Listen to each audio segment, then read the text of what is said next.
हाय दोस्तों, कैसे आप लोग। मैं हूं आपका अपना डॉक्टर नवनीत कालरा और आज का टॉपिक बहुत ही बोल्ड टॉपिक है, मेडिकल करप्शन से जुड़ा हुआ टॉपिक है। हालांकि मैं पहले वीडियो बना चुका हूं, लेकिन कुछ लोगों ने मेरे से डिमांड करी कि सर हमने देखा नहीं है टॉपिक, तो मैं दोबारा से बनाने जा रहा हूं।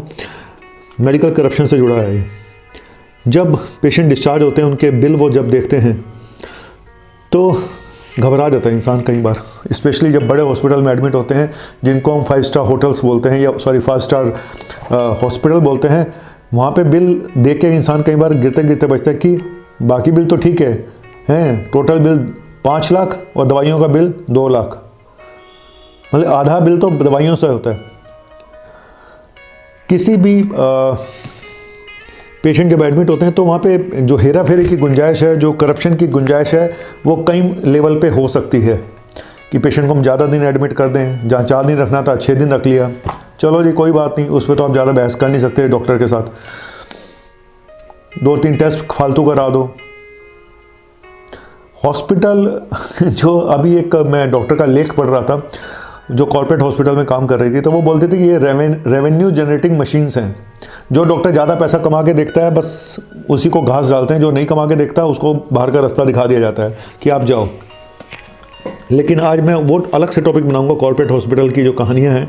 मैं आज आप बनाने जा रहा हूं कि ये जो बिल जो दवाइयों की वजह से बढ़ा हुआ कैसे आता है, आखिर ऐसा क्या है।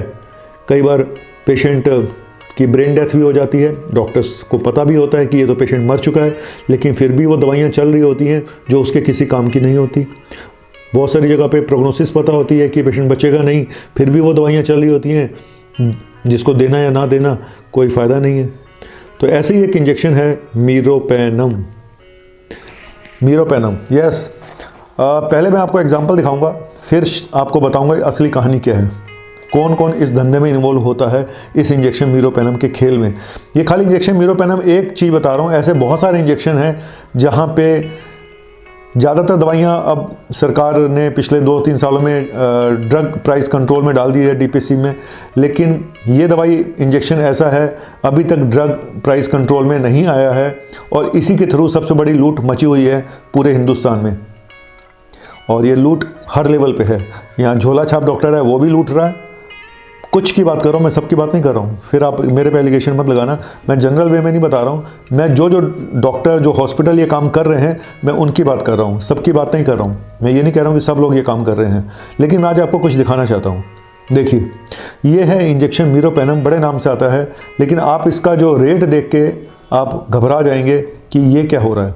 मेरे पास एक इंजेक्शन है और सबके रेट अलग अलग हैं, और जहाँ पे आगे बताऊंगा, पहले दिखा देता हूं फिर बताऊंगा कहानी क्या है। सबसे पहले आपको दिखाता हूं कम रेट वाला इंजेक्शन। ये इंजेक्शन है इंजेक्शन मीरोमेक, मैक्लियोड फार्मा का है। हालांकि 500 मिलीग्राम का है, बाकी मैं 1 ग्राम वाला दिखाने जा रहा हूं।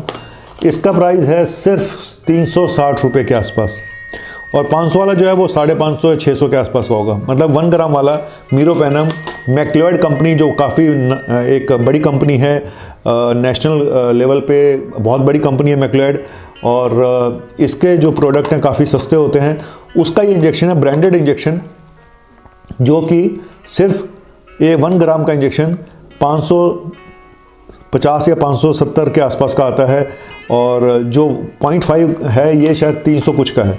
तो ये सबसे सस्ता इंजेक्शन है और ब्रांडेड अच्छी कंपनी का है। अब मैं दिखाता हूँ आपको दूसरा खेल। अब अगले पे आता हूँ।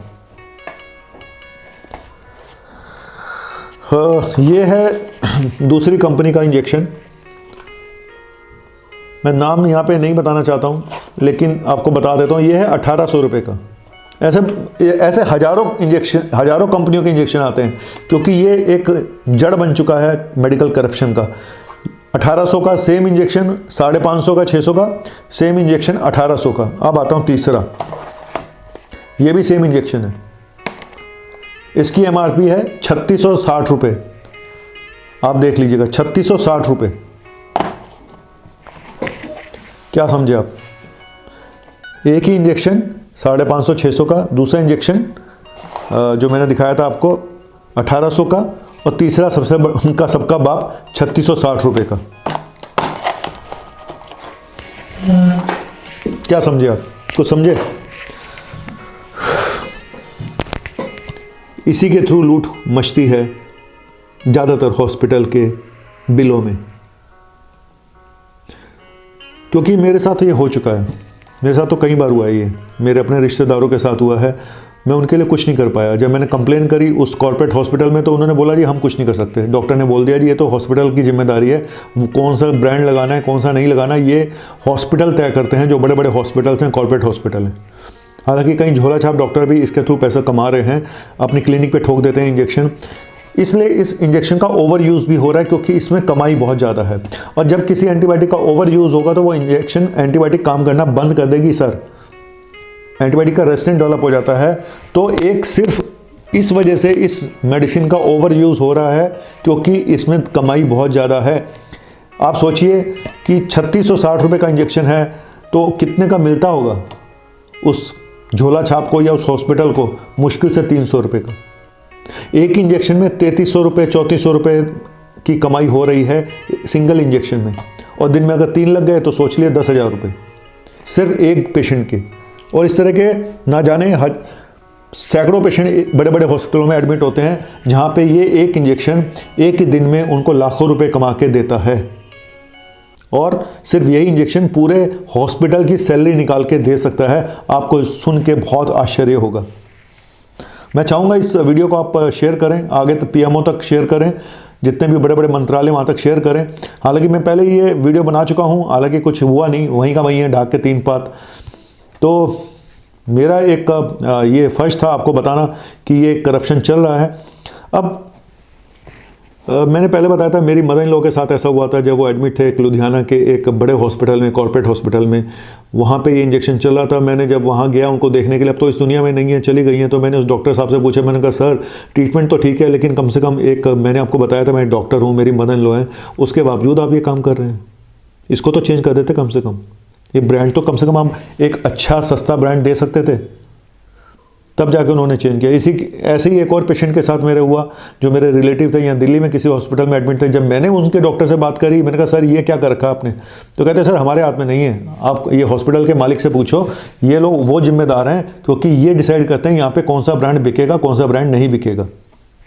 डॉक्टर भी मजबूर हैं, कॉर्पोरेट हॉस्पिटल्स में डॉक्टर बहुत मजबूर है, मैं आपको बता नहीं सकता हूँ। आपको लगता होगा कि ये हॉस्पिटल में जो बड़े बड़े डॉक्टर हैं ये आपका बेवकूफ़ बनाते हैं। सर इनके ऊपर बहुत बड़ी बड़ी तलवारें टंगी होती हैं, आपको क्या पता। Revenue generating machines in hospital को बोला जाता है। अगर आप कमा के नहीं दोगे तो आपको बाहर का रास्ता दिखा दिया जाएगा। लालच में आपको बुला भी लिया जाता है। एक हॉस्पिटल के कंसल्टेंट को खूब, जिसकी प्रैक्टिस बहुत ज़्यादा है, बगल वाले हॉस्पिटल में, बड़े हॉस्पिटल में, उसके हॉस्पिटल के डॉक्टर को लालच देके अपने हॉस्पिटल में बुलाया जाता है, अपने पीआरओ के थ्रू लगे रहते हैं कि इनको लेकर आओ अपने यहाँ, क्योंकि इनकी क्लाइंटेज बहुत है। रेवेन्यू जनरेटिंग मशीन बोला जाता है। अभी एक डॉक्टर का लेख आया, तब मुझे याद आया कि उसके साथ ही ऐसे ही कुछ हुआ कि उसको बिना नोटिस, क्योंकि वो पैसा कमा के नहीं देती थी, बेचारी शरीफ डॉक्टर थी, उसको बिना कोई नोटिस दिए उसको टर्मिनेट कर दिया गया इस लॉकडाउन पीरियड में कि हमें आपकी सेवाओं की ज़रूरत नहीं है। आज वो डॉक्टर बड़ी खुश है कि एटलीस्ट वो सीनियर सिटीजन थी तो मरने से बच गई कोरोना से, आपने उसको पहले ही निकाल दिया। लेकिन उसका दुख भरा लेख मैं आपको दिखाऊंगा यहाँ पे वीडियो में, ये देखिए वो क्या बोलती हैं कि ये कॉर्पोरेट हॉस्पिटल सिर्फ रेवेन्यू जनरेटिंग मशीन्स हैं, जो डॉक्टर पैसा कमा के देगा, जहाँ से मर्जी दे, जैसे मर्जी दे, उसको ये रखेंगे, बाकियों को बाहर का रास्ता दिखा देते हैं। फिर नए डॉक्टर को, जो जिनकी प्रैक्टिस बहुत है, आसपास के हॉस्पिटल में या दूसरे हॉस्पिटल में, कॉर्पोरेट हॉस्पिटल में, वहाँ से उनको लालच देके बुलाया जाता है और शुरू में बड़े सब जवाब दिखाए जाते हैं, पार्टियाँ दी जाती हैं डॉक्टर्स को, जीपीस को, कमीशन के लिए फलाना ढिमका, ये वो सब। उसके बाद अगर वो पैसा कमा के देता है तो बहुत अच्छी बात है, नहीं तो धीरे धीरे उसको भी बाहर का रास्ता देते हैं, उसकी थोड़ी सी क्लाइंटेज वहीं की वहीं रह जाती है। ये चलता रहता है, ये यूज़ किस तरह से करना है ये चलता रहता है। बड़े कम हॉस्पिटल हैं, कॉर्पोरेट हॉस्पिटल ना उंगलियों पे हैं, जहाँ पे अभी भी कंसल्टेंट टिके हुए हैं पिछले 20-20 सालों से। तो मैं बोलूँगा अच्छी बात है, जहाँ पे इतने सालों से लोग डॉक्टर टिके हुए हैं। जहाँ पे बहुत जल्दी जल्दी बदल जाते हैं तो समझ लो वहाँ कुछ गड़बड़ है। लेकिन मेरा काम था आज इस इंजेक्शन के थ्रू एक बार फिर आपको आगाह करना कि प्रॉब्लम ये होती है कि आपका पेशेंट एडमिट है वहाँ पे, अगर आपको ये पता भी चल जाए, आप किसके पास कंप्लेन करोगे बताओ? इतने बड़े हॉस्पिटल हैं, आप कंप्लेन किसके आप बाहर से दवाई ला नहीं सकते, बाहर से दवाई लाना अलाउड नहीं है आपको लेना उसी फार्मेसी से, और वो सस्ता वाला इंजेक्शन देंगे नहीं आपको क्योंकि उनमें मार्जिन नहीं है। आप किससे कंप्लेन करोगे बताओ? आप ज़्यादा एक सोशल मीडिया पे या उस पे जाके ट्विटर पे आप टैग कर दोगे, ये देखिए मेरे साथ ये हो रहा है, वो हो रहा है, फलाना हो रहा है, ढिमका हो रहा है, बस कुछ नहीं। जब तक ये ड्रग प्राइस कंट्रोल रूल के अंदर ये नहीं रखा जाएगा, इसका प्राइस तय नहीं किया जाएगा, कुछ भी नहीं होने वाला। आप जो मर्जी कर लो, हॉस्पिटल अपनी मनमानी करते रहेंगे जो ऐसा काम कर रहे हैं। चंद हॉस्पिटल, मैं सब हॉस्पिटल की बात नहीं कर रहा हूँ, ना ही सब डॉक्टर्स की बात कर रहा हूँ, लेकिन ये बात भी कंफर्म है कि डॉक्टर के सिर पे एक तलवार लटकी होती है, क्योंकि उसको कमा के देना होता है उस 5 स्टार हॉस्पिटल को। जितना ज़्यादा आप कमा के देंगे उतना आपकी इम्पोर्टेंस बढ़ेगी। लेकिन आज आपको मैं ये भी बता दूंगा कि हॉस्पिटल में, इसके ऊपर अलग से वीडियो बनाऊंगा, नहीं तो बहुत लंबा हो जाएगा। मेरा ये काम था ये बताना कि कैसे इस इंजेक्शन के थ्रू लाखों का चूना हर रोज़ लगता है पेशेंट्स को, और एक ही इंजेक्शन पूरे हॉस्पिटल का खर्चा निकाल सकता है। सिर्फ एक इंजेक्शन, आप खुद देख लीजिएगा। और जब भी आपका पेशेंट एडमिट हो, इंजेक्शन मीरोपेनम एक बार चेक कर लेना कितने का आपको लगाया गया है। आपको सब समझ में आ जाएगा कि इसका खेल क्या है, और इस खेल में कौन कौन शामिल है पता ही नहीं है। आखिर क्यों नहीं ये ड्रग प्राइस कंट्रोल में आ रहा है, डीपीसीयू में क्यों नहीं आ रही है, ऐसी क्या खास बात है, पता नहीं। मेरा काम था अवेयर करना, आज फिर अवेयर करके जा रहा हूँ। और यार, जहाँ पे छोटे हॉस्पिटल हैं वहाँ पे डॉक्टर्स के हाथ में होता है, तो मैं उन्हीं डॉक्टर से रिक्वेस्ट करूँगा कि यार प्लीज़, जब अपना कोई एडमिट होगा ना, तब समझ में आता है कि हाँ भाई ये गलत काम है। सच बता रहा हूँ, जब तक अपना कोई एडमिट नहीं होता तब तक हमें समझ में नहीं आता, तभी पता चलता है। और अगर पैसा दवाइयों से ही कमाना है, इस तरह से कमाना है, तो भाई मैं पहले भी बोला था कि यार प्रॉपर्टी डीलर बन जाते, बिल्डर बन जाते, डॉक्टर क्यों बने। और अब तो प्राइवेट मेडिकल कॉलेज खुल गए, करोड़ों रुपए देके लोग डॉक्टर बनेंगे, खर्चा कहाँ से निकालेंगे वो? किसी ने सोचा इन सब चीज़ों को? कहाँ से खर्चा निकलेगा? खर्चा तो ऐसे ही निकलेगा। लास्ट में आके तलवार जो है पेशेंट की गर्दन पे ही आनी है, छुरी पेशेंट के गर्दन पे चलनी है, उनके घर वालों पे ही चलनी है। सच बात ये है। तो मेरा तो ये रिक्वेस्ट है सरकार से कि इस मेडिसिन को, क्योंकि ओवर यूज़ हो रही है, फालतू में यूज़ किया जा रहा है कई जगह पे तो, और जहाँ पे ज़रूरत पड़ती है फिर ये काम करना बंद कर देगी जब इतना ज़्यादा यूज़ होगा। सिर्फ पैसे के लिए इसका ओवर यूज़ हो रहा है, और इसको सरकार तत्काल देखे कि इसको कैसे ड्रग प्राइस कंट्रोल में उसमें लाया जाए, कानून के अंदर इसके दवा के प्राइस को एक बार उस लिमिट में, जैसे बाकी दवाइयाँ आ चुकी हैं, काफ़ी दवाइयाँ सस्ती हो गई हैं, तो इस मेडिसिन के साथ क्या प्रॉब्लम है? प्रॉब्लम यही है कि आज इसको लाएंगे तो कल को दूसरा आ जाएगा, भाई बंधु तीसरा आ जाएगा। तो ये देखना सरकार का काम है, मेरा काम है सिर्फ एक अवेयरनेस प्रोग्राम लेके आना। और बोलूँगा भाई डॉक्टर से, चंद डॉक्टर से जो ये काम करते हैं, आपको तो विदेश यात्रा मिल जाती है, वहाँ चले गए, इधर चले गए, उधर चले गए, लेकिन मैं ये बोलूँगा कि एक इंसान तो अंतिम यात्रा पे है, पता नहीं वो बचेगा नहीं बचेगा। कम से कम अच्छी कंपनी का सस्ता इंजेक्शन लगा दो, बजाय इसके घटिया कंपनी के महंगे इंजेक्शन से। सब कुछ यहीं रह जाएगा, इस कोविड ने यही दिखा दिया है, सब कुछ यहीं रह जाना है, कुछ नहीं बचना। कितने डॉक्टर जा चुके हैं, जिंदगी का पाठ पढ़ा चुका है ये कोविड। तो अभी भी मैं बोलूँगा उन चंद डॉक्टर से जो पैसे के लिए कर रहे हैं, हॉस्पिटल को तो मैं बोल नहीं सकता हूँ, कॉर्पोरेट हॉस्पिटल को, वो तो एक तरह के होटल हैं, 5 स्टार होटल, उनको तो मैं कुछ नहीं बोल सकता हूँ। जो चंद हॉस्पिटल बड़े हैं, कुछ अच्छे भी हैं, मैं बता रहा हूँ, हालांकि मैं नाम किसी का नहीं बता सकता हूँ मैं किसी का ऐड नहीं कर सकता हूँ, लेकिन मैं फिर भी बोलूँगा कि ज़्यादातर जगह कॉर्पोरेट हॉस्पिटल ऐसा करने से मजबूर करते हैं डॉक्टर्स को, क्योंकि उनकी नौकरी चली जाएगी अगर वो ऐसा नहीं करेंगे तो। और जो आपको लगता है कि इनकी डॉक्टर्स की इनकम इतनी ज़्यादा होगी, उतनी होती नहीं है कॉर्पोरेट हॉस्पिटल्स में, मैं आपको बता रहा हूँ। सिर्फ वो नाम की वजह से वहाँ टिके होते हैं, सिर्फ एक बंधुआ मजदूर ही हैं वो एक तरह के। कब आपको नोटिस आपके हाथ में थमा दिया जाएगा आपको भी नहीं पता, किस दिन आपको निकाल दिया जाएगा। तो इसलिए मैंने आज तक किसी हॉस्पिटल में जॉब नहीं किया, क्योंकि मैं अपने ज़मीर के साथ सौदा नहीं कर सकता था। और मुझे बहुत खुशी है, फ़ख्र है अपने ऊपर कि मैं अपने दिल से इलाज करता हूँ, और अपने दिमाग से तो करता ही हूँ, दिल से करता हूँ, और वही करता हूँ जो मुझे ठीक लगता है। मुझे किसी की चमचागिरी की ज़रूरत नहीं है, मुझे कोई रेवेन्यू जनरेट करके नहीं देना किसी को। जो भी है मैं सभी डॉक्टर से बोलूँगा, यार अपना काम करना सीखो। ये जितने बड़े कॉर्पोरेट हॉस्पिटल हैं, पता नहीं मैं क्या बोलूँ।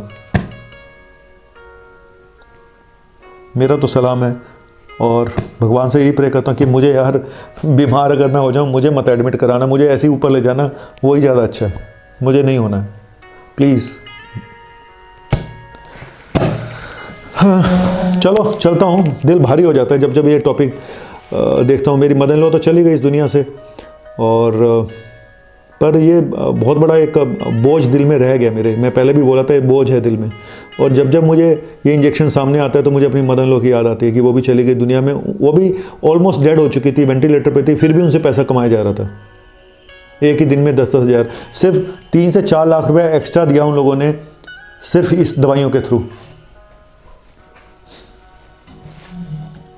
चलो देखते रहे इंसान की हालत क्या हो गई। भगवान, कितना बदल गया इंसान, कितना बदल गया इंसान। इंसान तो बदल गया, लेकिन ये प्लीज़ इस वीडियो को फॉरवर्ड करें, शेयर करें, और लाइक करें ना करें, लेकिन प्लीज़ इसको शेयर करें और कोशिश करें ये ऊपर तक जाए और कुछ लोगों की आंखें खुल जाएं तो बेटर है, और कुछ इस पे एक्शन हो जाए। इससे अच्छा कुछ हो नहीं सकता।